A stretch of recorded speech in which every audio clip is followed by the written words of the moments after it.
As aeronaves da aviação geral são, na maioria dos casos, propulsionadas por motores de pistões simples refrigerados a ar. O motor aciona uma hélice que produz o impulso para fazer deslocar o avião pelo ar. Os atuais motores das aeronaves ocidentais são construídos, na sua maioria, pela Teledyne Continental Motors ou pela Textron Lycoming. Os seus produtos têm uma configuração e tipo de construção muito semelhantes, apresentando em geral 4, 6 ou 8 cilindros opostos numa disposição plana. São normalmente refrigerados a ar e têm uma concepção simples. Alguns dos princípios mais básicos datam da década de 40. Se mantidos adequadamente, os motores são confiáveis, estando, na maioria dos casos, previstas revisões gerais em intervalos de 2.000 horas de funcionamento. Alguns motores diferem em alguns detalhes.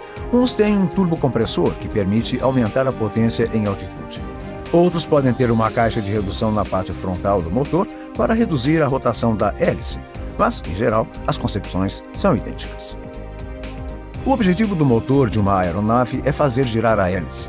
Isto é conseguido através da mistura de combustível e de ar, que são convertidos em energia, de forma a fazer rodar um eixo ligado à hélice.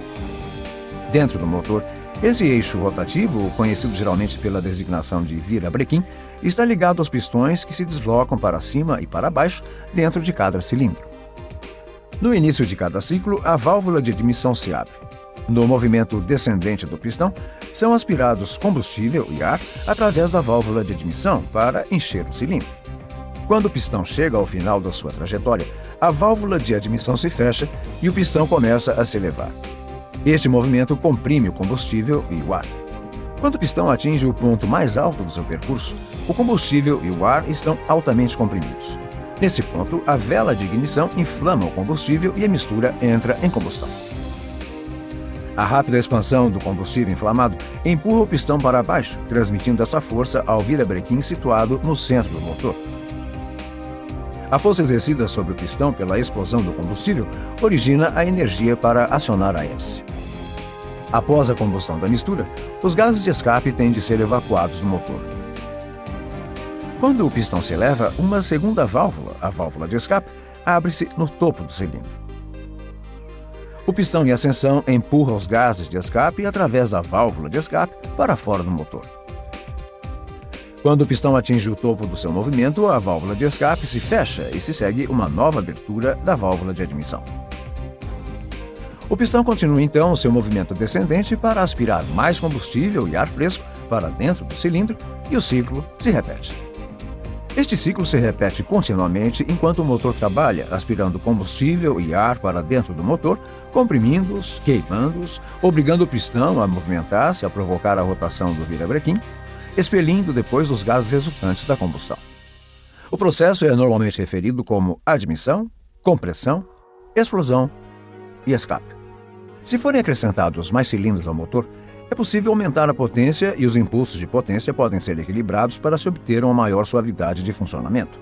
Quando o motor é desligado, pelo efeito da gravidade, o óleo escorre continuamente para o fundo, o cárter, enquanto o motor estiver parado. Se o motor se mantiver parado durante longos períodos de tempo, a corrosão pode tornar-se um problema sério. Produtos como o óleo Aeroshell W15W50 ou o óleo Aeroshell W100 Plus foram concebidos para combater este problema, pois ambos contêm um inibidor de corrosão. A velocidade com que o óleo circula quando um motor arranca é importante na prevenção de danos. Isso significa que é necessário escolher o óleo adequado ao clima em que a aeronave opera. Os óleos de aviação são em geral classificados por grau de viscosidade. Óleo Aeroshell W80, SAE40, W100, SAE50 e assim por diante. Quanto mais alto for o número, maior será a viscosidade ou a espessura de um óleo. É benéfico utilizar um óleo espesso em climas quentes, pois as temperaturas elevadas fazem com que os óleos menos viscosos fiquem muito finos para lubrificar de forma adequada o motor durante o seu funcionamento normal. Mas em ambientes mais frios, os óleos densos têm pouca fluidez no arranque do motor. Nestes casos, o óleo adequado deverá ter um grau de viscosidade mais baixo. O principal ponto a destacar é que os óleos monograduados têm uma viscosidade que tem de se ajustar ao clima. Óleos densos para climas quentes, óleos finos para climas frios. Os óleos multigraduados, como o óleo Aeroshell W15W50, têm a vantagem de se manterem fluidos a baixas temperaturas e proporcionarem uma boa proteção em temperaturas elevadas, podendo por isso ser usados em qualquer clima. A baixas temperaturas, o óleo Aeroshell 15W50 flui melhor no sistema de lubrificação do que qualquer outro óleo do mercado e é a primeira escolha para climas muito frios. Vamos seguir agora o caminho que o óleo percorre desde o momento em que um motor é colocado em funcionamento e observemos alguns problemas associados com a má circulação do óleo. O percurso do óleo começa no respectivo depósito ou cárter do motor. É sugado para cima pela bomba do óleo até chegar ao filtro. O óleo, agora sob pressão, passa pelo filtro antes de entrar num labirinto de linhas de lubrificação, a partir das quais é enviado para os apoios do motor. Depois de passar pelos principais apoios do motor, é canalizado para o centro do motor, onde se espalha pelos cilindros, pistões e eixo de câmbio, antes de regressar ao cárter na parte inferior do motor. O eixo de câmbio desempenha um papel fundamental no motor, pois controla a abertura e o fechamento das válvulas de admissão e de escape no ciclo de combustão. A forma do eixo de câmbio é concebida para atuar em conjunto com impulsores. O impulsor movimenta uma biela ligada a um mecanismo de balancins que controla a abertura e o fechamento de cada válvula. Por ser uma das últimas áreas a ter contato com o óleo fresco no arranque do motor, não é raro que o eixo de câmbio sofra danos resultantes de uma lubrificação deficiente. A falha do eixo de câmbio é uma das principais avarias que provocam interrupções no serviço operacional dos motores, antes dos intervalos programados para a sua revisão geral. Quando os técnicos investigam este tipo de problema, os sinais são evidentes: desgaste nos perfis dos câmbios e corrosão nos impulsores. A melhor maneira de evitar avarias deste tipo é assegurar que o óleo utilizado tenha uma graduação adequada ao clima em que o motor vai funcionar. Se um óleo for demasiado espesso ou demasiado fino, poderão ocorrer danos no eixo de câmbios.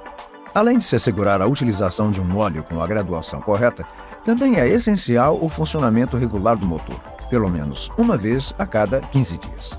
Isso garante que as peças mais importantes se mantenham recobertas com óleo, protegendo o motor entre os voos.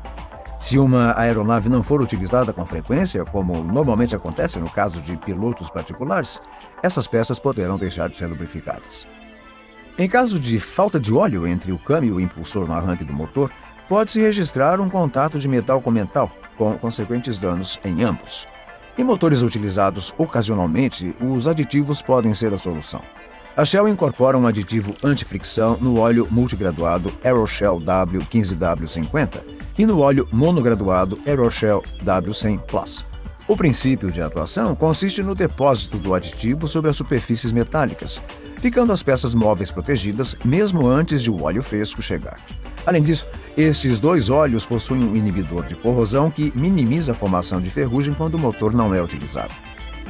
Pode-se observar também que há partes do eixo de câmbios com revestimento de cobre. Trata-se de um detalhe relacionado com a fabricação dos câmbios que pode transformar-se num problema para o óleo. O cobre é um catalisador, acelerando por isso a degradação do óleo.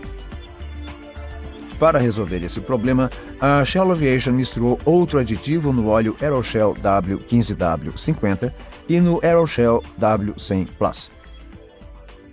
Esse aditivo, conhecido como inibidor de metais, ajuda a proteger o óleo do efeito catalisador do cobre, mantendo-o em boas condições ao longo da sua vida útil. Depois de termos observado o que é fundamental no interior do motor, analisemos os aspectos importantes no seu exterior. Vejamos como se processa uma troca de óleo. Primeiro, retira-se o bujão e escoa-se o óleo usado. Depois, remove-se e substitui-se o filtro do óleo. Uma vez colocado o novo filtro e reinstalado o bujão do cárter, pode-se adicionar o óleo novo com a graduação correta através do bocal de enchimento. O bocal de enchimento possui também uma vareta que permite o controle periódico do nível do óleo do motor. A aeronave está pronta agora para regressar ao serviço, confiante em que os óleos Aeroshell zelam pela proteção do motor.